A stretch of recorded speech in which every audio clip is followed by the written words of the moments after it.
Welcome to A Heart for Home Education. My name is America, mother to three, homeschooling in a classical and Charlotte Mason way. Today, I'm going to be talking about some of the habits for homemaking to keep in mind before starting your homeschool year.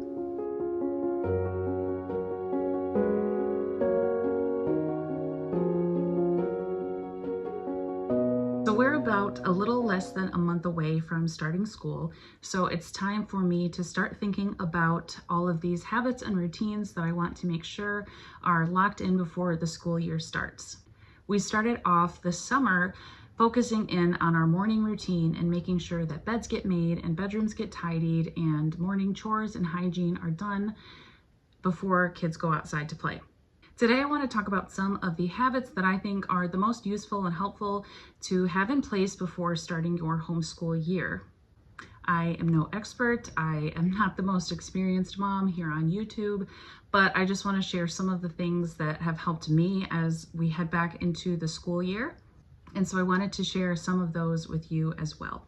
One big missing element of what I was looking for when my youngest was starting school was how to still be a homemaker while homeschooling. It just seemed like it was going to take up so much of my time, and it does, and just balancing how to run the household smoothly while homeschooling.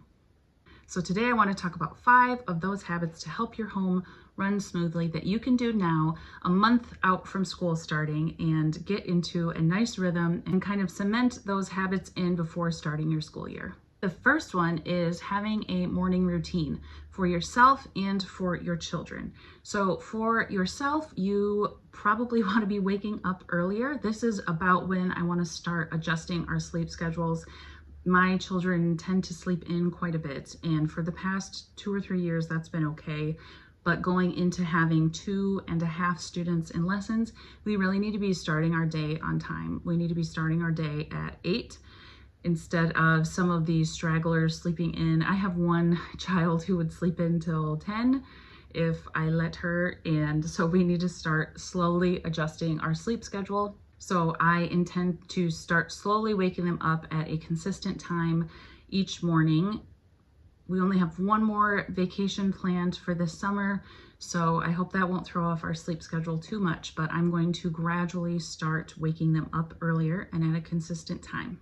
And then I think more importantly, and this doesn't matter when you're starting school, but to have your morning routine solidified with your children so that they automatically know the things that they need to do before breakfast and right after breakfast, and that they can do them quickly and without dawdling. So for us, that is, we're going to eat breakfast together at 8 in the morning, and I will share another video about my full timetable, but this is just kind of the habits and the routines that we're getting into apart from the timetable. So at 8 o'clock, we are going to meet for breakfast, and I intend to wake them up 10 minutes before that. So at about 7:50, they're going to wake up, get dressed, and make their beds, and then come downstairs for breakfast. They are so quick at getting dressed and usually at making their beds, but I've never asked them to do that before coming downstairs. So this will be a new routine for us to get into this final month of summer, is getting dressed and making their beds and getting up at the same time. It's normally just been a trickle down effect as they each wake up, and like I said, when school starts, we just need to be more consistent with that wake up time. During breakfast, I include Bible time throughout the summer and also some other little lessons and bits and pieces of reading and things like that. But as school picks up, then I add more and more to that breakfast time block, things like poetry and morning loops and things like that. And I'll share all of that in an upcoming video about our timetable and our loops and things like that. And then after breakfast, I will expect them to do the rest of their hygiene and the rest of their morning chores, like feeding the dogs and unloading the dishwasher, and then their hygiene things. And so getting all of those things into place now will help us to ease back into homeschooling and ease back into sitting down at the table for lessons. So that is the kids' morning routine, but my morning routine and the mother's morning routine should start well before the children's routine. Now, I'm only talking to mothers who are sleeping through the night. I have been sleeping through the night for years. My youngest is about to be 5 years old. So if you do not sleep through the night, none of what I'm about to say is for you. I have never homeschooled with a newborn or with a baby who is waking up in the night. So I would encourage you to be gentle on yourself. So I'm just talking to the women who are getting a full night of sleep or who feel like they have a manageable amount of sleep. So for me, I like to get up well in advance of my kids. I know everyone is different, but I do think you need to be giving yourself at least 30 minutes of prayer and time in God's word and time for worship and just a couple of minutes to yourself. I really, really would strongly recommend that for any mother. My children tend to wake up on the later side, so I know that every situation is different, but just try your best to give yourself 10, 15 minutes at least. Now, if you're in a similar stage of life as me, then you might be able and willing to get up a little bit earlier in order to have a little bit more quiet and rest before the day begins. That is what I personally prefer, is to have a hefty amount of quiet time before the kids get up. So ideally, that would be getting up at 6. I would like to challenge myself to get up a little bit earlier at 5:30 or 5:45, but right now that is 6:15. Sometimes in the summer, if we've got a late night, I'm getting up at 6:30 or 7. But through the school year, it is in the best interest of my family to be getting up consistently at 6 so that I have time for breakfast for myself, by myself, for breakfast and for prayer and time in God's word. Those are my main priorities waking up before my children, and being myself with food and with God's word and prayer. So that during that breakfast block, I actually don't eat breakfast with my children, but I can take advantage of the breakfast block by reading to them because my breakfast is done. I also like to have all of my hygiene done by the time the children come downstairs. So I do my makeup. I do a little bit of makeup every day. I do my hair every day, and I get dressed and put on jewelry and everything like I'm showing up for a job, because I want to remind myself of how much I value this work as a homemaker and as a home educator. So that is the morning routine. Now the second one sort of goes with it because it involves breakfast, but as we approach the school year, I try to get a rotation of breakfast items and lunch items and dinner. So for breakfast, just a handful of things that I can rotate through. Normally that's homemade yogurt and homemade granola, or it is oatmeal. My kids call it a bubble pancake, but it is a Dutch baby, kind of like an egg pancake. That is one of the items that I make, or scrambled eggs and toast. So we sort of rotate through those. I don't usually assign them per day, but it does help sometimes to just not have to think about it. So the biggest thing with all of these habits that I'm going to be talking about is to take some of this mental load off of yourself through the school year and kind of bear that mental load now. So by having a rotation of meals for each of these, then we have options and we don't have to scour Pinterest or be online looking for recipes or anything like that. And then I also have a master grocery list, and these are just all of the common groceries that we purchase, and I print off a stack of those, and then every 2 weeks when it's time for me to buy groceries, I can just go through that list and circle what we're out of. But that's just an idea. I'll try to insert a clip of my grocery list, as well as the breakfast rotation, lunch rotation, and dinner rotation. Lunch is always tricky for me. I don't know why. Nothing sounds good regularly for lunch. Abby from Rooted and Rest has so many good healthy meal ideas. She's my favorite to check out. She's also a homeschooling mom, so it's really helpful to see what she's feeding her kids and see how I can maybe use those ideas for our family. But still trying to have some options to rotate through during the school year is incredibly helpful. So you're not coming straight from lessons and then trying to figure out what is for lunch. So right here, I have made my list for our favorite family meals for fall, winter, this coming fall and winter. I have breakfast here. This was a free template on Canva that I just sort of populated myself. So here's breakfast. I've got yogurt and granola, Dutch baby, eggs and toast, oatmeal, overnight oats, and then some on-the-go options, and then some weekend options. And I think I will laminate one and put it in my kitchen to reference, and then also put one in this mom binder command center, which I haven't really utilized anything like this before, but I have not until this year had 2.5 students, and directing a co-op and a YouTube channel. So I think I need to be a little bit more organized, and hopefully I can put something together to help me. And if you'd like to see what's in here once it's complete, I can do a video on that. And then we've got some lunch options here, listing the fresh veggies, sandwiches and smoothies or raw milk, ham and cheese pinwheels, English muffins or pita pizzas, buttered banza pasta and parmesan, chicken nuggets, plus a fruit and veggie. And then snack lunch, we have like venison sausage, crackers, cheese, fruits and vegetables. It's kind of just like a charcuterie board for the kids. And then some packed lunch options, some things that I found like at Sam's Club that I can buy for maybe the whole month and just be able to pack our lunches from that, pack their lunches from that. And then some snack ideas, fresh fruit, veggies, raw milk and sourdough bread, cheese, nuts, salami, turkey sticks, venison sausage, pretzels, granola bars, and protein balls that I like to make. And then for dinner, I think I came up with more than 15, but 15-ish. These are my favorite things to make through the fall and winter. And then I put our favorite veggie options here, and then I'll just run through these quickly, but feel free to do a freeze framed if you'd like to see what I make for our family. Chicken and wild rice soup. Oh, I can't wait for soup season, you guys. I love cooking in the fall and winter. Chicken and tortilla soup, zuppa toscana, potato soup, sourdough skillet, chicken pot pie, chicken and dumplings, egg casserole or a breakfast bake, burrito bowls, tacos, stir fry, meatloaf and mashed potatoes, meatballs and rice or mashed potatoes, because you can kind of take meatballs. I'll take them like an Asian direction, or I'll do like a Swedish meatball. And so that just depends on the side for that. My husband makes venison dinner for the kids. I try to remember to ask him to do that once a week. He has frozen venison in the freezer, or his mom has been kind enough to can him some venison. So he is just in charge of dinner once every week, maybe once every 2 weeks. He will just take charge of that and do whatever he wants with a venison dinner.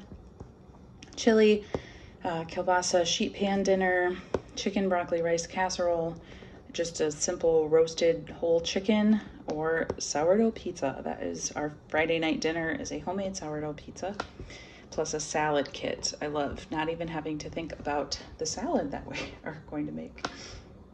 And then these are the things that I like to rotate through weekly to prep them. So these don't all fall on the same day. I usually don't do one big prep day unless it's like a Saturday and I'm kind of behind and I can do a lot of baking and prep then. But just prepping our fresh fruit, especially giving it a good rinse in vinegar with water, that helps to keep everything fresh, and storing it in a glass jar.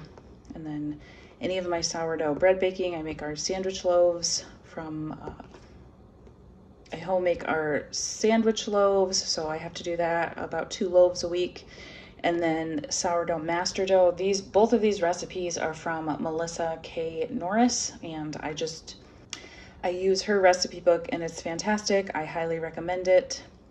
I make homemade granola and homemade yogurt, and then I can also make some baked goods for snacks or for tea time. Protein balls, and then this summer I have started making kombucha, so hopefully I can keep making that through the school year. Here's some of my kombucha fermenting. This has already gone through its 2nd fermentation, so we are drinking off of this today, and it is very tasty. Although yesterday I had a mega explosion all over my kitchen and myself, so we are living and learning over here. This is what I will use and post on the fridge during the homeschool year. I will pick out on a Sunday night, just quickly put down some things off of this. So I'm pulling off of this and putting it here. And so I'll just fill in breakfast, lunch, dinner. I don't usually fill in snacks. I don't feel that I need to, but maybe this year I will. This was also just a template on Canva. I pay for Canva Pro, so I'm not sure if it's available with a free account, but this is something easy that you could make in a Google Doc form. This is my grocery list that I have been using for years. I just made a Google Doc. I divided things into categories. I think I got this idea from Dawn, the minimal mom, who I already talked about, but just kind of making a grocery list of things that I need every time. So I don't have to like rewrite those things. I don't have to remember them. They're on the sheet. I just have to circle them. And then at the bottom of the sheet, I haven't updated this. This is still for winter, but I will put our meals, our meal rotation. And then, so I look at my calendar, see how many meals we need, how many meals we might be gone for if we have plans with friends or family or a church dinner or something. And then the remaining meals, I'll just circle a couple of these. And then I'll just go through and circle all of the things that we still need. And I have them in categories: snacks, dry goods, produce, protein, canned items, dairy, frozen, pantry, other, like toiletries. And then I used to buy several toiletry items at Target. I haven't shopped there in a little bit, and then Sam's. So I'll just put down some things there. But headed into this fall and winter, I will be pulling all of our meals from this sheet. So I'll go through and select what things we are wanting for lunch and dinner and snacks and all of the meals, and then circle this based on this list. Hopefully that makes sense. So these are the meals that I'll pull from. These are the grocery items that I might need. So all of these are going to go into this mom binder. And like I said, I can do a completed tour of this mom binder before school starts, if that would be something that would interest you. It'll be kind of homemaking and homeschooling and all of the things in one place. My third area of my household that I look to kind of systematize is cleaning. Now, I'm not one of those like fly lady routine for everything. My whole month of cleaning is planned out. Definitely not. Most of the time I wait to clean something like a big cleaning job until I'm noticing like that's dirty. I should clean that. So I'm pretty relaxed in that area. Our house is pretty much always tidy and the daily chores are done. But I'm not mapping out our entire month of cleaning, and I'm not cleaning all of the baseboards every month. I just want a tidy, peaceful home to live in and to offer to my family. But some things that we can systematize are like laundry, getting in a very good laundry system. What I do is put a load in either at night and just let it wash through the night and put it in the dryer when I wake up, or during my morning routine while I'm, waiting for the pan to heat up or something like that for my eggs, I'll just throw in the laundry then. And then usually the load is done by the time school starts. And then during lunch or the afternoon or even just before bed, we can all fold it and put it away because it's usually just one load. So I try to do a load every day. Sometimes we don't have quite enough, so it'll be every other day.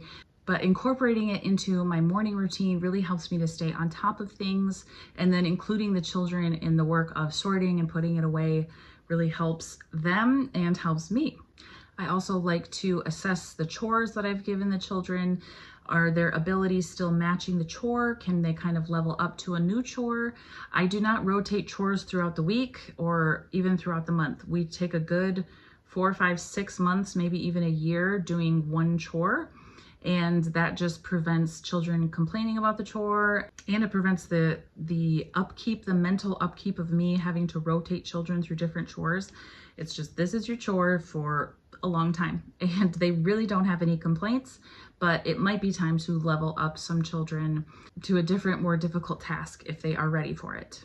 So now is a good time to introduce those chores, to do the process of you watch me do the chore, and then we do the chore together, and then I watch you do the chore, and then you do the chore. So now is a great time to get a new chore routine going and get those chores really solidified and trained well. I like pairing chores with mealtime because it's a good time for us to gather back together. And then we've got chore charts. This is just my daughter's chore chart, but I made one for each of the kids. So I have a morning section of make bed, get dressed, brush teeth, wash face, comb hair, and then her chore is to feed the dogs. And then Saturday is to clean her room. And then for the afternoon, tidy living room, wipe down bathroom, sort and put away laundry. I also want to put a Saturday afternoon chore. This Saturday morning, she cleans her room. Saturday afternoon, I'd like them each to tackle a specialty chore, such as washing the windows or vacuuming under the couches. or just other chores that don't happen throughout the week, but that I'd like to tackle on Saturdays. So I'm working on distributing those chores for them. I'm not quite there yet. And then for evening night, she's going to take the scraps to the chickens and check eggs. She loves checking on the chickens. She's got a favorite little baby chicken right now that she's named Pumpkin, little Rhode Island red that she carries around in a blanket and swaddles it. So that's very cute. And then all of the kids are going to tidy the stairs. That's a big one. That's kind of a big thing that we've been missing, is tidying the stairs in the upstairs hallway. We also need to tidy the schoolroom before. So getting back into the routine of, okay, we've got to stick inside for a little bit and finish up chores together before you go outside to play, that is helpful to start doing that now. So we're not just loading all of these new chores and systems onto our children at the start of the homeschool year. The next big home tip that I have is to spend time every day decluttering. I am doing this like crazy right now, trying to get rid of things that my children have outgrown, whether it's toys or clothes or books, just homeschool things that we're not using anymore, so that I have less things to maintain and manage throughout the school year. Because really, once school starts, my whole focus shifts towards that, and of course my faith and my marriage. But home upkeep kind of happens in the margins of that. But we all know that having less stuff means having less things to manage. My favorite resource for feeling inspired about getting rid of things is Dawn at The Minimal Mom. So I would encourage you to check out some of her content to see how you can get some systems in place, how you can reduce, and just to be inspired. Anytime I watch her, I just feel inspired to get rid of everything. The last group of habits that I want to talk about is my mother culture habits and what I like to have in place before the school year starts. It is so important for us mothers to be nourishing our souls with what is good and true and beautiful. That is what helps us to offer these things to our children. I know for me, for years, it was very tempting to just turn on a show, tune out, and just kind of rest and relax. But I found that it is so much more restful and relaxing to read a good book, or to write in my commonplace book, do something really humanizing, or to draw out my mother culture so long that it is neglectful of what my children may need. So I have been there. I know what it feels like to feel that draw to maybe scroll on your phone or just turn on Netflix or something that isn't, it might feel good in the moment, but it is not enriching. So I would encourage you now, and I'm encouraging myself, to establish a really good mother culture routine. Get some books that you really like, that you really want to read, that you know are going to nourish and feed your soul. Something like Mother Culture by Karen Andriola. Mother Culture by Karen Andriola is a beautiful book. I am going to be starting my mornings with this. Come the school year, I will do my prayer, my Bible reading, and then read a couple pages of this because it's just so beautiful and so inspiring and such nourishment to the mother's soul.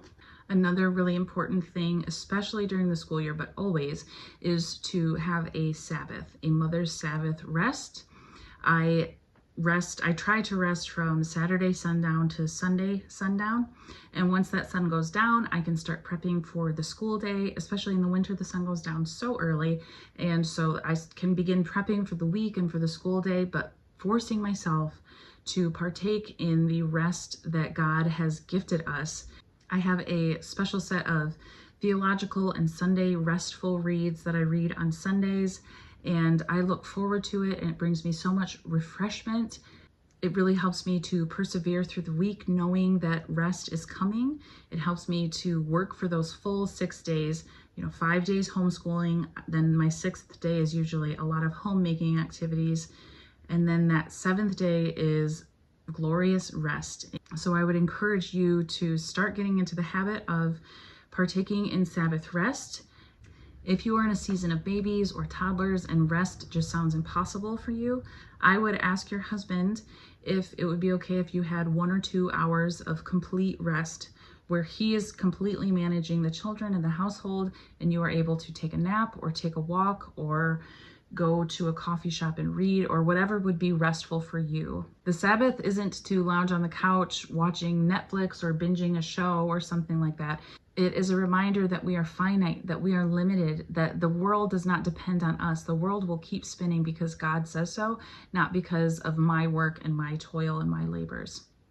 So take the Sabbath as a gift and especially keep it and remember it throughout the school year. So I hope these are helpful ideas for you as we're heading into the school year, as summer is winding down. Sweet summer. I am sad to see it go, but I also love the routine and the structure and the beauty of the homeschool year. So I'm looking forward to it while also still trying to be present in this last couple of weeks that we have of summer and enjoying time with family and friends and our last couple of trips and outings, and we have 2 more weddings to go to, and I want to be fully present in this season while knowing that routine and schedule is coming, and so it's best for my family to start inching our way back towards that routine day by day.